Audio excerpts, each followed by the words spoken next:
మా పార్టీ కార్యకర్తలు నిరంతరము ఇక్కడ ప్రజల సమస్యల కోసం పోరాటం చేసి అనేక సార్లు అరెస్ట్ అయ్యారు. ఖచ్చితంగా నా జూబ్లీహిల్స్ లో ఉన్నటువంటి ప్రతి భారతీయ జనతా పార్టీ కార్యకర్త రానున్న రోజుల్లో కూడా ఈ ప్రాంత అభివృద్ధి కోసం కష్టపడి పనిచేస్తాము.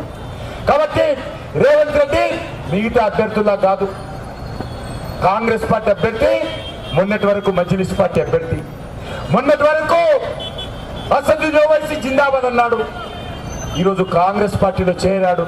చేరిన తర్వాత కూడా ఆయన అసదుద్దీన్ ఓవైసీ జిందాబాద్ అంటున్నాడు.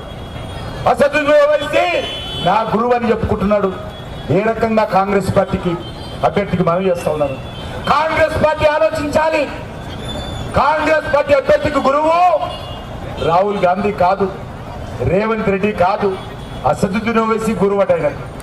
సిగ్గుండాలని చెప్పుకోవడానికి ఈరోజు. అందుకే ఈరోజు బీఆర్ఎస్ పార్టీ కూడా ఆమె గెలిచినా ఓడినా మన ముందుకు రాదు, కనిపించదు.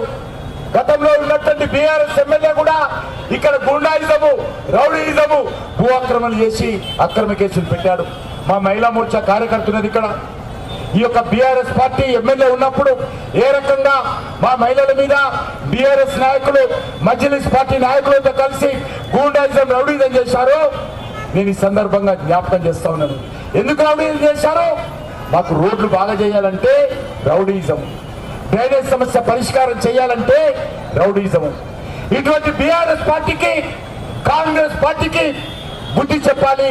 ఇక్కడ భారతీయ జనతా పార్టీ జెండా ఎగరేయాలని చెప్పి మీ అందరినీ కోరుకుంటూ, మరి నేను జూబ్లీహిల్స్ ప్రజలను కోరుతా ఉన్నాను. తప్పకుండా రానున్న రోజుల్లో జూబ్లీహిల్స్ అభివృద్ధి కోసం, జూబ్లీహిల్స్ ఉన్నటువంటి ప్రజలకు ఇళ్ల కోసం, జూబ్లీహిల్స్ ప్రజల్లో ఎవరైతే పొదుపు సంఘాల పావుల వడ్డీ కోసం, ఇక్కడ ఉన్నటువంటి ప్రజలకు సంబంధించినటువంటి ఇళ్ల కోసం భారతీయ జనతా పార్టీ తరఫున పోరాటం చేస్తాము. ఒకటే మనవి చేస్తా ఉన్నాను, ఈరోజు అంగట్లో మరి సరుకును ఉన్నట్టు ఈ బీఆర్ఎస్ పార్టీ, కాంగ్రెస్ పార్టీ ఓటర్లను కొనాలనుకుంటున్నది. పోటీలు పడతా ఉన్నారు.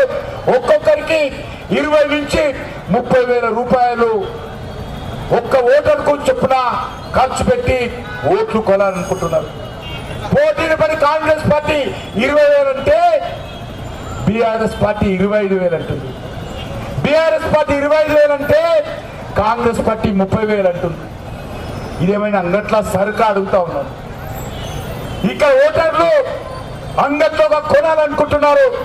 నేను జూబ్లీహిల్స్ ఓటర్లను కోరుతా ఉన్నాను, మనము ఒక్కరోజు 20,000 ఇవ్వచ్చు, 30,000 ఇవ్వచ్చు, కానీ మళ్ళీ గెలిచిన తర్వాత మన దగ్గరనే వసూలు చేస్తారు, మన భూములే అమ్ముకుంటారు, మనకు ఇచ్చేటువంటి కాంట్రాక్టర్ దగ్గరనే పైసలు వసూలు చేస్తారు.